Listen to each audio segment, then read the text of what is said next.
আসসালামু আলাইকুম। নেপালে জেনজিদের দল ক্ষমতায় এসেছে। কারণ কি জানেন?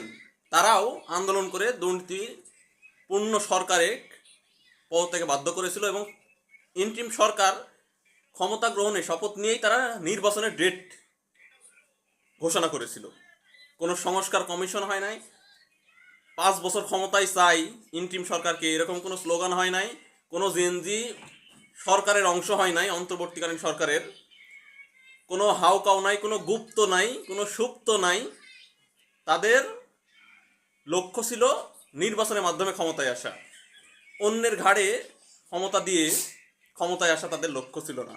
এই কারণেই তারা আজকে ক্ষমতাশালী। বাংলাদেশেও যদি এই জুলাই আগস্টের আন্দোলনের পরে 6 মাসের মধ্যে নির্বাচন হতো, তাহলে এই জেনজিদের দল প্রধান বিরোধী দল হিসাবে জায়গা করে নিত সংসদে।